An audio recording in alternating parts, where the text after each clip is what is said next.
ఒక్కసారి కొమ్మూరి గోల్డ్ కి కాల్ చేయండి. తాకట్లో ఉన్న మీ బంగారాన్ని విడిపించి మార్కెట్ ప్రైస్ కి వాళ్ళు కొనుక్కుని మిగతా డబ్బులు మీకు ఇచ్చేస్తారు. హలో అండి, అందరికీ నమస్కారం. ఇలా ఆంధ్రప్రదేశ్ చరిత్రలో చాలా కీలకమైన రోజు. రాష్ట్రం విడిపోయిన తర్వాత ఆంధ్రప్రదేశ్ రాజధానిగా అమరావతిని 2015లోనే నిర్ణయించుకున్నారు. కానీ కాలక్రమంలో అనేకమైనటువంటి అడ్డంకులు, అనేకమైనటువంటి ఆటంకాలు, అవరోధాలు ఎదురైన పరిస్థితి. 2019లో అధికారం చేతులు మారటం వల్ల అధికారంలోకి వచ్చిన జగన్మోహన్ రెడ్డి గారు అధికారంలోకి రాకముందు అమరావతి రాజధానిగా ఒప్పుకున్నటువంటి వ్యక్తి అధికారంలోకి వచ్చిన తర్వాత 3 రాజధానుల కాన్సెప్ట్ని పట్టుకొచ్చి అమరావతిని నాశనం చేసే ప్రయత్నం చేశాడు. కేవలం అమరావతిని చంద్రబాబు నాయుడు గారు ఎంపిక చేశారు కాబట్టి అమరావతి నిర్మాణం జరిగితే ఆ క్రెడిట్ చంద్రబాబు నాయుడు గారికి వస్తుందేమో అన్నటువంటి ఒక భయం కారణం రీత్యానో ఇంకే కారణాలు ఏవైనప్పటికీ కూడా మొత్తానికి అమరావతిని నాశనం చేసే ప్రయత్నం చేశాడు. పైగా అమరావతి రైతులు ఆందోళన చేసినప్పుడు వాళ్ళని అణిచివేసే ప్రయత్నం చేశాడు, వాళ్ళని ఇబ్బంది పెట్టే ప్రయత్నం చేశాడు.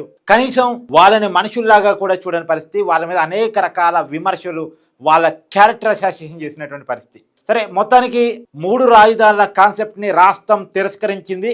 2024 సార్వత్రిక ఎన్నికల్లో రాష్ట్రం మొత్తం ఏకగ్రీవంగా అమరావతి రాజధాని అనేటువంటి కాన్సెప్ట్ కోటేసింది. కూటమి బ్రహ్మాండంగా 164 స్థానాలతో గెలిచింది. వైసీపీ 151 స్థానాల నుంచి 11 స్థానాలు పడిపోయింది. మళ్ళీ కూటమి అధికారంలోకి వచ్చిన తర్వాత అమరావతిని పట్టాలెక్కిస్తున్నారు. అయితే రేపొద్దున పాలకులు మారిన ప్రతిసారి రాజధాని మార్చే అవకాశం లేకుండా అమరావతికి పార్లమెంటు చట్టబద్ధత కల్పిస్తామని గత ఎన్నికల సమయంలో ఎన్డీఏ కూటమి హామీ ఇచ్చింది. ఆ హామీ మేరకు ఇలా అడుగులు పడుతున్నాయి. ఆంధ్రప్రదేశ్ అసెంబ్లీ ఇలా సమావేశమైంది.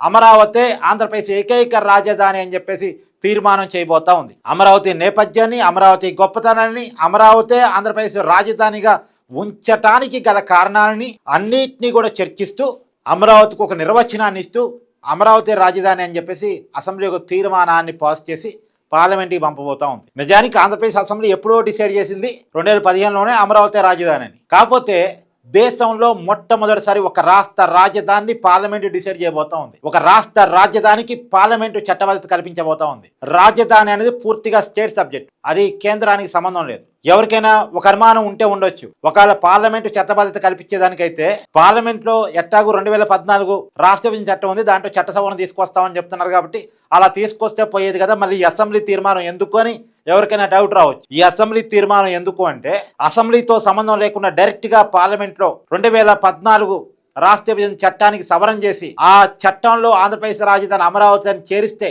ఆటోమేటిక్గా అమరావతి చట్టబద్ధత వచ్చినట్టే. కానీ కొంతమంది వైసీపీ స్పాన్సర్డ్ మేధావులు, అది ప్రొఫెసర్ కె నాగేశ్వర్ కావచ్చు, జర్నలిస్టు సాయి కావచ్చు, ఇంకెవరైనా కావచ్చు, వాళ్ళు ఎవరైనా కోర్టుకు వెళ్ళే ప్రమాదం ఉంటుంది. ఏమండి, రాజధాని అనేది రాజ్యాంగం ప్రకారం స్టేట్ సబ్జెక్ట్, అది రాష్ట్రాల యొక్క అధికారం. రాష్ట్రాల అధికారాన్ని కేంద్రం డిసైడ్ చేయటం ఏంటి అసలు?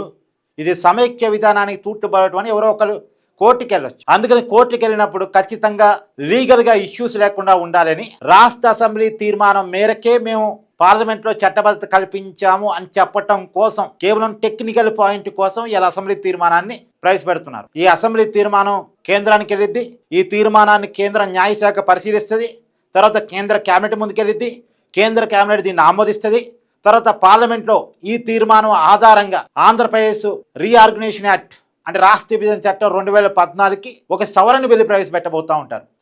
సవరణ బిల్లు ప్రవేశపెట్టబోతా ఉన్నారు ఈ తీర్మానం ఆధారంగా. ఆ సవరణ ఏంటంటే ఆల్రెడీ 2014 రాష్ట్ర విభజన చట్టంలో సెక్షన్ 5 క్లాజ్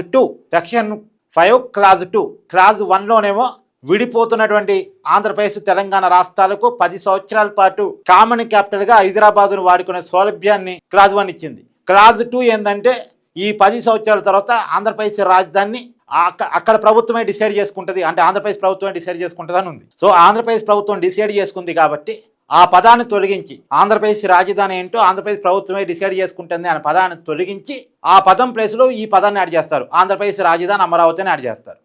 ఇప్పుడు రేపొద్దున ఎవరైనా రాజధాని మార్చాలంటే మళ్ళా ఆ సెక్షన్ ప్రైలో క్లాజ్ 2ని సవరించాలి. నిజానికి పోయినసారి పార్లమెంట్ సమావేశాల్లోనే ఈ సవరణ బిల్లు పెడదాం అనుకున్నారు.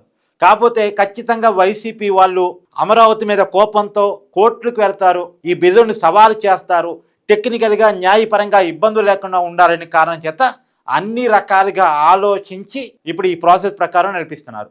అందుకనే అమరావతి చట్టబద్ధత పోయినసారి పార్లమెంట్ సమావేశాల్లో కాకుండా ఈ పార్లమెంట్ సమావేశాల్లో పెడతారా? ఈ పార్లమెంట్ సమావేశాలు ముగిపోతున్నాయి కాబట్టి వచ్చే పార్లమెంట్ సమావేశాలు పెడతారు. మొత్తానికి ఒక కీలక దశకైతే చట్టబద్ధత చేరుకుంది. ఇక ఫైనల్ పెట్టబోతున్నారు పక్క.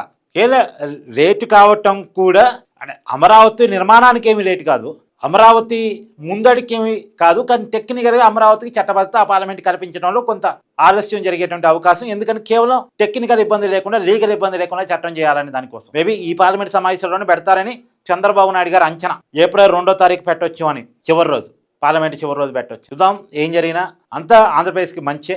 కాకపోతే ఇంత కీలకమైన రోజు, సరే తప్పో ఒప్పో ఆ రోజు 3 రాజుల కాన్సెప్ట్ అనుకున్నారు, దాన్ని ప్రజలు తిరస్కరించారు. రియాలిటీలోకి వచ్చి అమరావతి రాజధాని అని చెప్పేసి వైసీపీ కూడా ఒప్పుకోవాల్సిందే.